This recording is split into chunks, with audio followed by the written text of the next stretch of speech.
그래서 평가 요소나 평가 항목에 대한 이해가 필요하다는 이 말이 무슨 말이냐면은 이렇게 돼 있어요. 중대수시 모집 요강에 보면은 이렇게 학업성취도, 학업태도, 탐구력 이렇게 돼 있잖아요. 자, 여기를 이제 주목해 보세요. 잠시만요.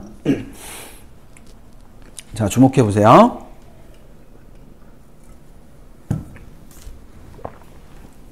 우리 아까 앞에서 계속 말씀하셨잖아요.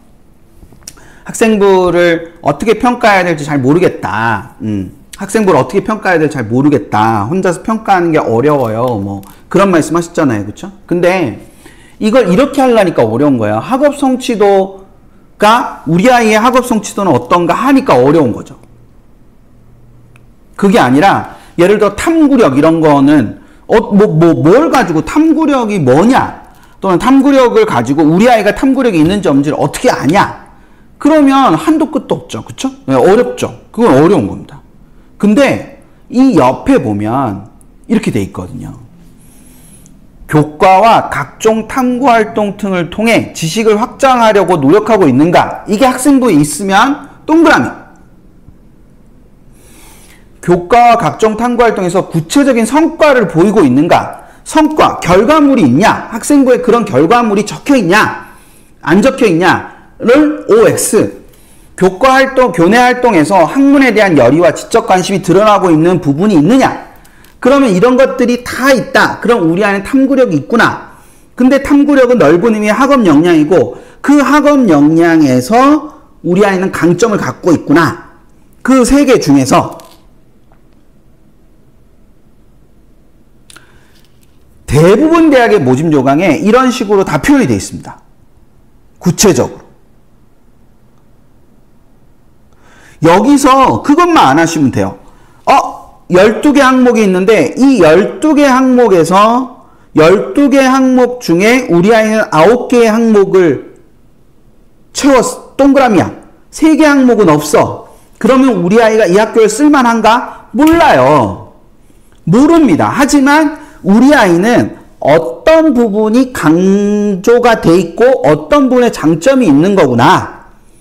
그러면 그 장점이 있는 부분을 중심으로 찾아봐야 되겠구나. 대학을. 그렇게 해서 대학을 찾아서 쓰는 거예요. 그게 돼야 된다고요. 그렇게 해서 그 학교를 쓸 거냐 말 거냐는 건 믿음의 영역이지 분석의 영역이 아닙니다.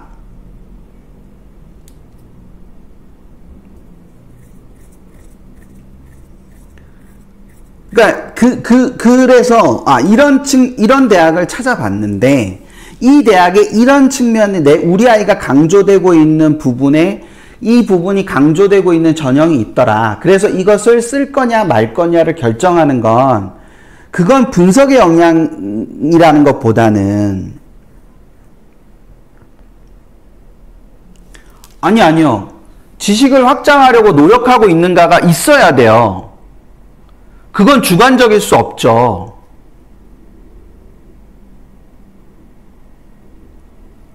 지식을 확장하려고 노력하는 건 없거나 있거나예요.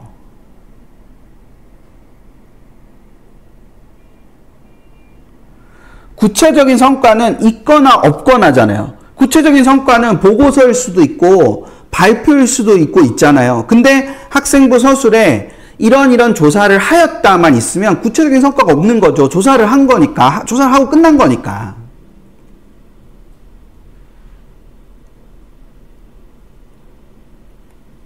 그 부분인 겁니다. 그래서 이것이 지원을 위한 학생부의 검토 과정에도 들어가지만 결과적으로 1, 2학년 학교 생활에 초점이 될 수도 있는 거잖아요. 제가 아까 1, 2학년 학부모님들 왜 제가 표시를 한번 부탁을 드렸냐면 1, 2학년 학부모님들은 지금 원서를 직접 쓰는 것이 아니기 때문에 올해 이런 부분에 대해서 저걸 어떻게 적용을 할까 막연한 두려움을 가지실 수 있는데 그게 아니라 학생부를 학교 활동을 하는 데 있어서 저런 것들을 가지고 확인을 하는 겁니다. 강점은 다른 아이에 비해 강점이 아니라 우리 아이의 학생부 안에서 강점을 찾는 거예요. 다시요.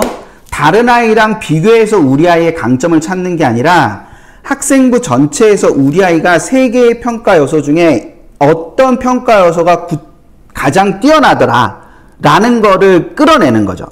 그걸 판단하는 겁니다.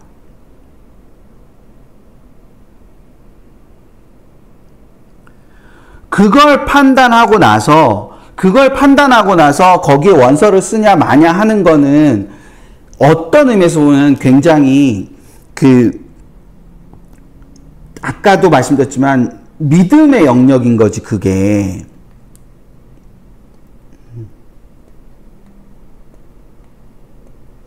나팔꽃사랑님 어떤 말인지 아시겠어요?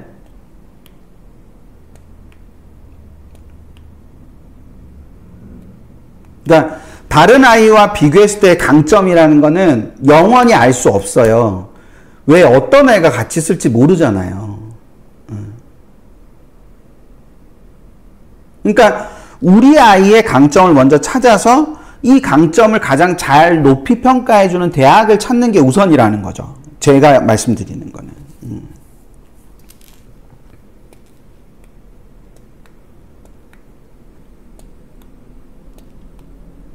그 부분을 생각하시면 됩니다. 그러니까 이게 굉장히 많은 부분들이 여기에 그러니까 이렇게 다 세세하게 다 적혀 있습니다. 그래서 그걸 갖고 여러분들 생각을 해두시면 될 거다. 면접도 굉장히 중요한 요소인데 면접은 말을 잘한다라고 생각을 되게 많이 생각하시는데 역량을 평가하는 거지 말을 평가하는 게 아니에요. 그래서 이렇게 되어 있습니다. 이게 이제 이제 건대인데 건대는 서류 평가는 7점 척도고요. 그 다음에 면접 평가는 5점 척도예요. 7점 척도, 5점 척도 이렇게 나뉘어져 있습니다. 그렇게 나뉘어져 있으니까 그 부분을 생각을 하시면서 이걸 갖고 본다고 생각을 해주시면 될 것 같고요.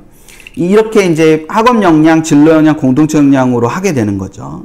그래서 그 부분을 가지고 생각을 해두시면 될 것 같고, 이게 그러니까 진이 맞냐 틀리냐, 그리고 이걸 알고 있냐 모르고 있냐, 그리고 의지가 있냐 없냐, 그리고 인성이 어떠냐가 주로 평가 요소가 되고, 그것이 이제 지지난주죠. 그러니까 4월 5일날 밴드라이브로 진행한 거죠. 유튜브로는 하지 않고 밴드라이브로만 진행을 했습니다. 그 밴드라이브에 보면은 여기에 이제 학종 면접 질문 가이드북이라고 해서 저 세계대학이 공동 연구한 게 있어요. 그래서 그거를 꼭 한번 읽어보시면 좀 도움이 되실 거다라는 겁니다. 나팔꽃사랑님, 그러니까 보고서의 깊이를 판단하는 건 주관적이죠. 그런데 보고서의 깊이를 학생부 서술 내용만 가지고 보고서의 깊이를 알 수 있을까요? 저는 알기 쉽지 않다고 생각하는데요. 그리고 그 보고서의 깊이가 궁금하다면 그 친구를 면접으로 부르고 면접에서 보고서에 대해서 물어봐서 깊이가 어떠냐는 걸 체크를 하겠죠. 그러니까 학생부 자체만으로 보고서의 깊이까지를 판단하기는 어렵다라는 거예요. 근데 그게 결과물로 보고서까지 나왔느냐, 아니면 결과물로 보고서까지 나오지 못했느냐, 이 부분의 차이가 있는 거죠. 그래서 그거를 생각을 해주시면 됩니다. 오늘 보여드린 건 되게 짧은 하나의 예시였잖아요. 그 짧은 하나의 예시인데 그게 대학마다 그 각 항목에 따르는 평가 요소, 평가 내용이 다 있습니다. 그러니까 그 평가 내용들을 가지고 하나씩 해보는 거예요. 지금 켈리님 말씀하신 것처럼, 이런 것들에 대한, 거를 학생부에서, 이렇게 해보는 게 되게 의미가 있는 거죠. 네.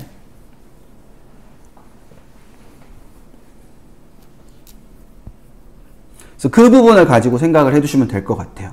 이제 여러 가이드북을 보면 되죠. 이게 뭐 동대는 이미 나왔고, 학종 가이드북이. 그리고 뭐 이런 거 학생부 종합전형 평가지표 활용 가이드북이라는 것도 있고요.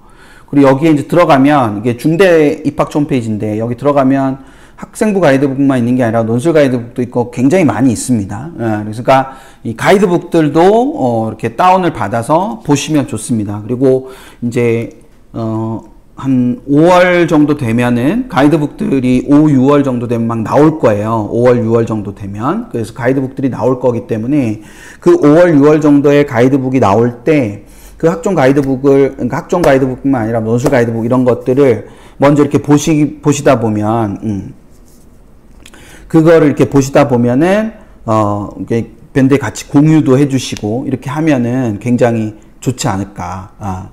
밴드에, 그러니까 여기 이 대학 나왔어요. 그러면서 이제 뭐 파일 첨부를 해주신다든지 아니면 찾을 수 있는 방법을 알려주신다든지 그렇게 해주시면, 그거를 다 생각을 해주시면 되겠죠.